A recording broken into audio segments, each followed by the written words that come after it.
The colors of becoming. In every large city, among the glowing windows, the rushing traffic, and the quiet strangers walking side by side, there are stories. Stories of love, stories of heartbreak, stories of becoming. This is one of them. Our story begins in Chicago, a city where the wind whistles through the towering buildings and trains rumble endlessly through the night. It was here that a young woman named Jessica Turner lived a quiet life filled with color. Not the loud kind of color you see in neon signs or flashing billboards, but the soft, thoughtful colors that appear on a painter's canvas. Jessica Turner was 22 years old and painfully shy. She lived in a small brick house on Chicago's South Side with her parents and her younger brother Marcus. Her father, Daniel, drove a city bus for 25 years. He was a gentleman with tired eyes and a voice that carried patience. Her mother, Lorraine, was a nurse who believed deeply in faith. Every Sunday morning, Lorraine would sit at the kitchen table with her Bible open and a cup of tea beside her, and every Sunday she would say the same thing to Jessica.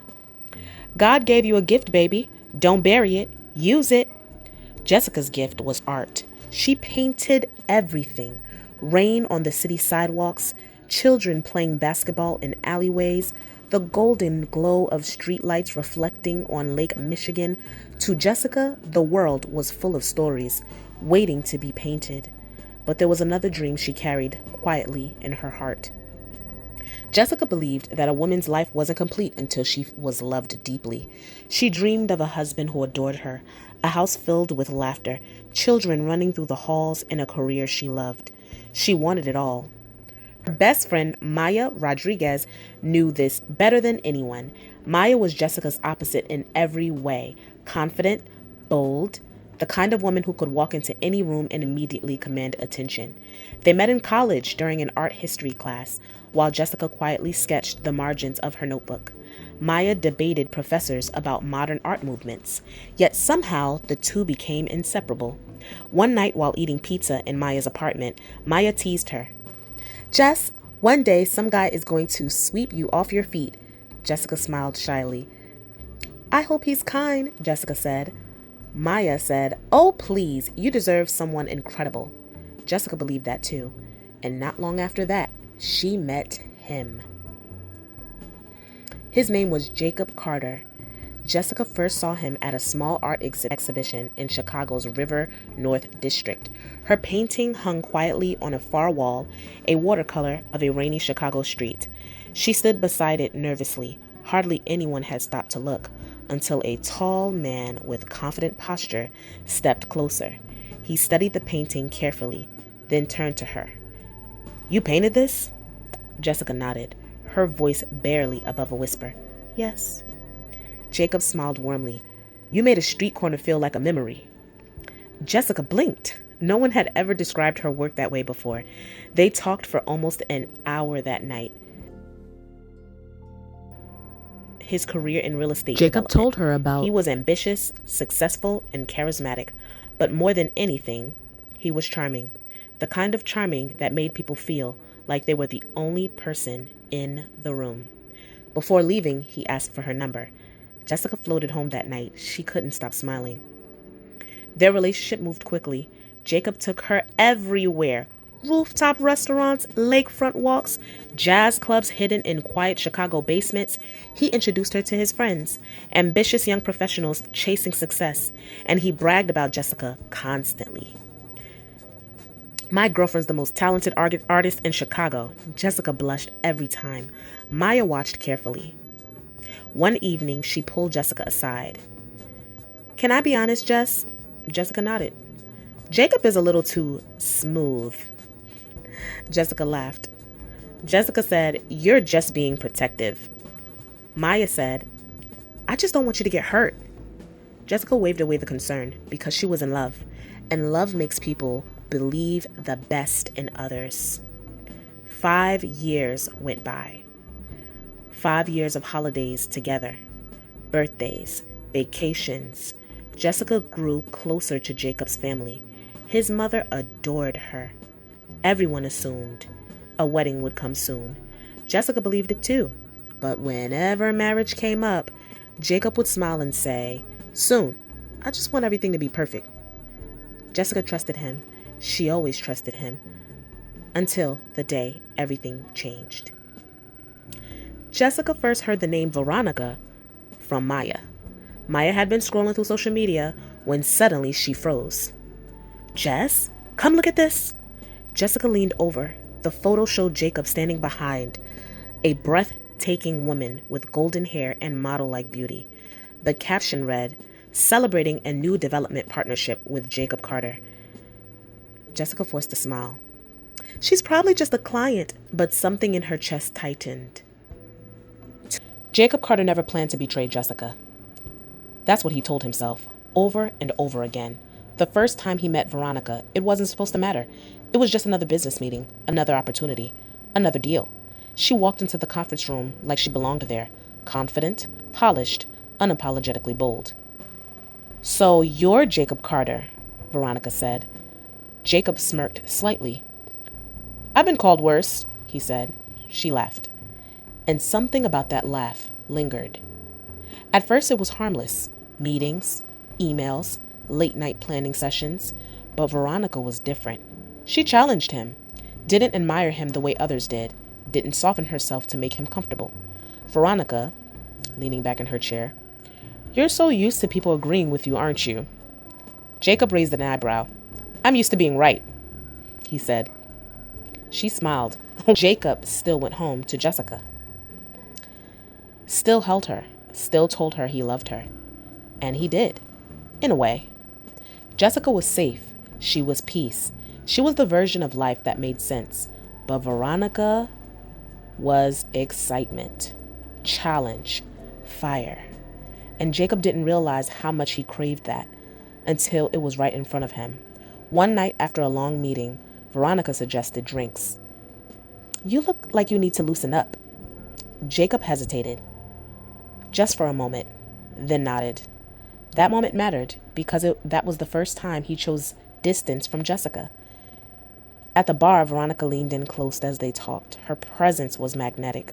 Jacob felt something he hadn't felt in years. Not love, not yet, but possibility. And that scared him, because when he went home that night, Jessica was asleep on the couch, a blanket draped over her, a sketchbook resting in her lap.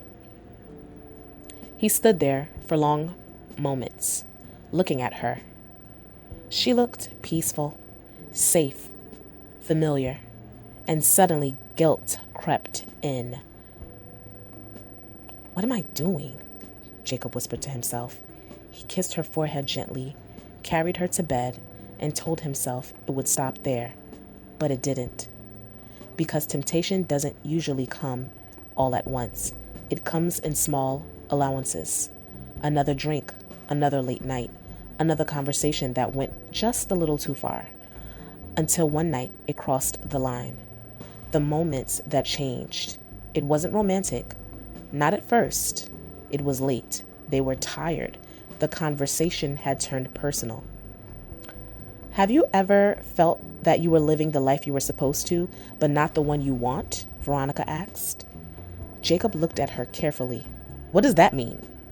She shrugged, but her eyes said more. "It means sometimes stability feels like a cage." Those words hit something deep inside of him, because Jacob had built his entire life on stability, success, structure, and control. Jessica fit perfectly into that life, but Veronica, she disrupted it. And for the first time, Jacob didn't know which version of his life he wanted more. That night, when she leaned in, he didn't stop her. And that was the moment everything broke. Veronica wasn't naive. She knew Jacob had a girlfriend. Everyone did.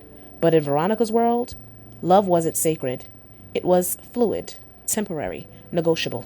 She grew up watching relationships fall apart, watching people choose convenience over truth. So she stopped believing in permanence.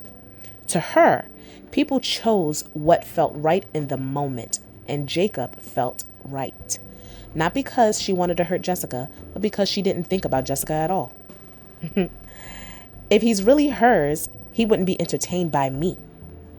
To Veronica, Jacob wasn't taken, he was undecided, and she had no problem tipping the scales. Jacob's guilt deepened after that night. He changed. He became quieter, more distant, more divided.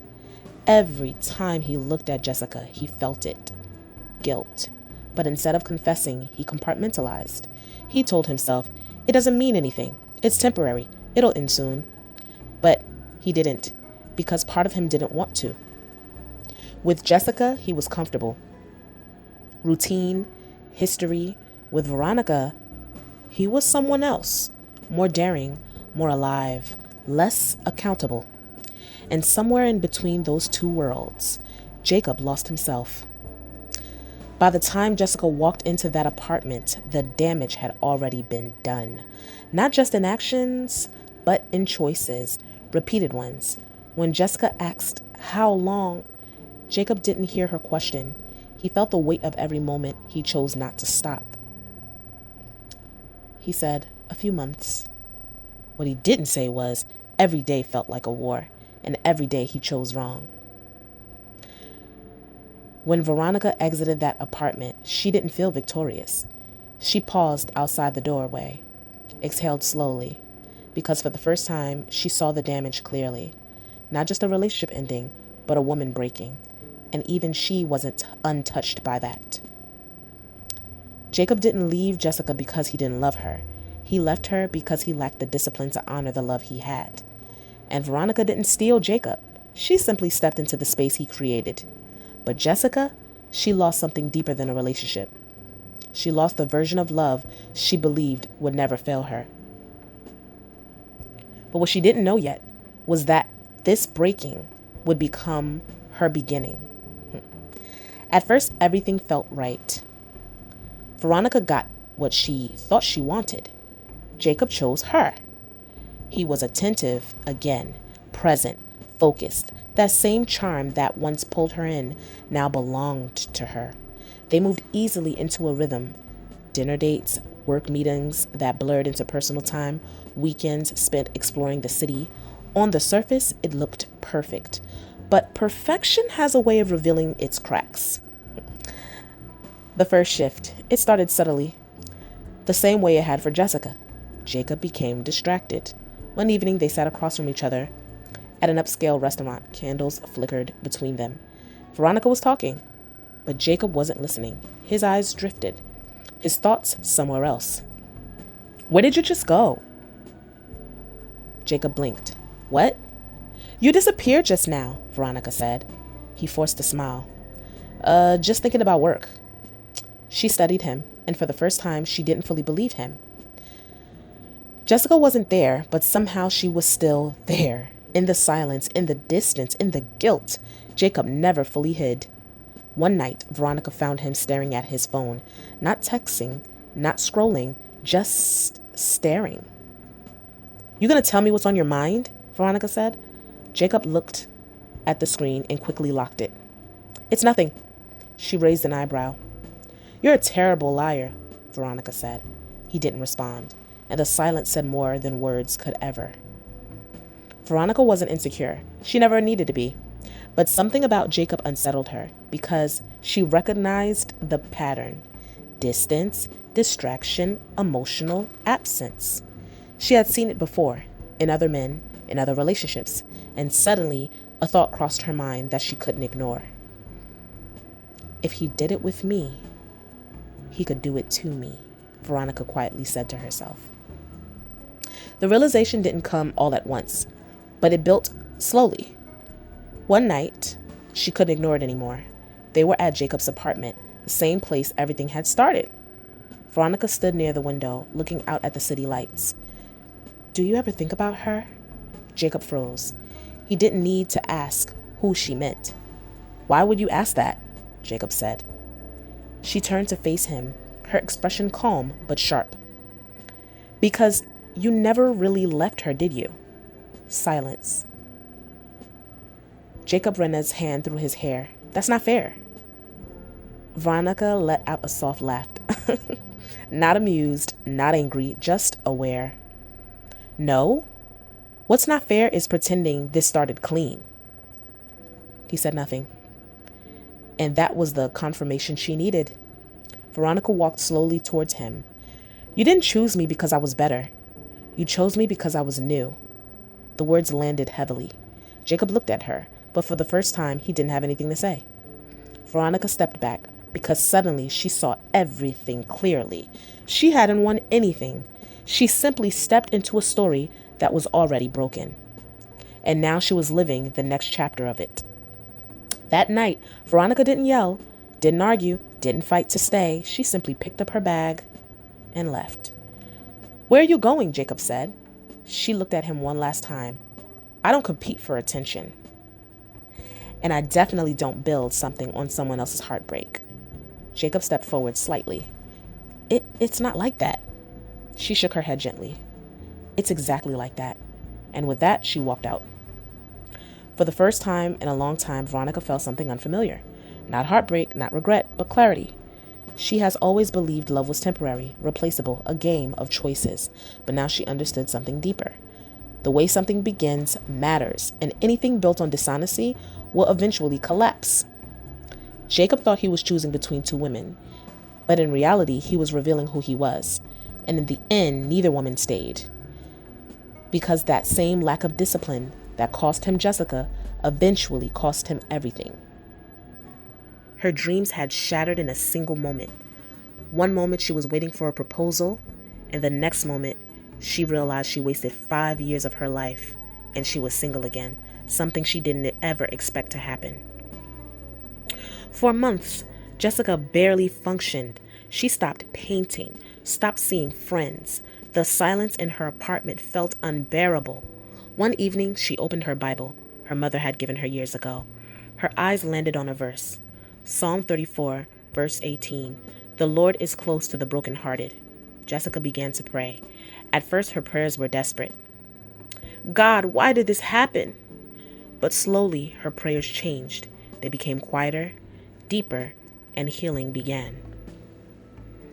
Jessica picked up a paintbrush again. But her art had changed.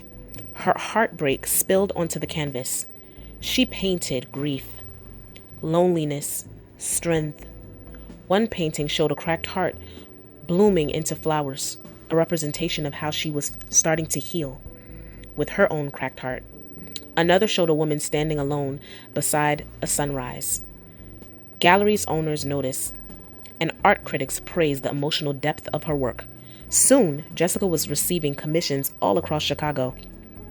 Murals, gallery exhibitions, magazine interviews. Her pain had become her purpose. She became a woman reborn. Years passed. Jessica became one of Chicago's most respected artists. But something else changed too. She no longer believed she needed marriage to feel complete. She still desired love, but she understood something important. Being alone with dignity was better than being loved poorly. One autumn evening, Jessica stood inside her largest gallery exhibition yet. Her parents stood proudly beside her. Maya hugged her tightly.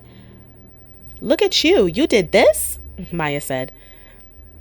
Jessica smiled, and then she saw him, Jacob. Older, quieter. He approached slowly. "Jessica?" She nodded politely. Jacob said, "I've followed your career. Your work is incredible." "Thank you," Jessica said. Jacob looked regretful. "Look, I made a mistake. The biggest one of my life." Jessica listened calmly. "I hurt someone who truly loved me." He paused.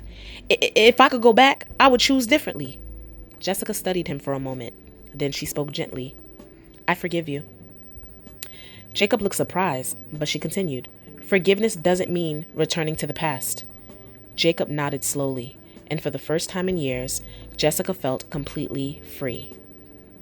Later that night, Jessica walked through the quiet gallery, her paintings surrounding her, each one representing a chapter of her life: heartbreak, faith, healing, growth. She realized something profound. She had once believed she needed someone else to complete her, but God already made her whole. Love would be a blessing if it came, but it was no longer a necessity. She smiled softly. Her life was full. Sometimes the love that breaks you is the same love that leads you back to yourself. And sometimes the person who leaves your life is the person who unknowingly pushes you towards your destiny. Remember these words, Proverbs 4, verse 23. Above all else, guard your heart, for everything you do flows from it. Psalm 46:10. Be still and know that I am God. Proverbs 31, verse 25. She is clothed with strength and dignity, and she laughs without fear of the future. And perhaps the greatest lesson of all, you do not need someone else to make you whole, because when God created you, He already did. Thanks for tuning in. Please like, share, and subscribe for part 2 of Jessica's story. Bye.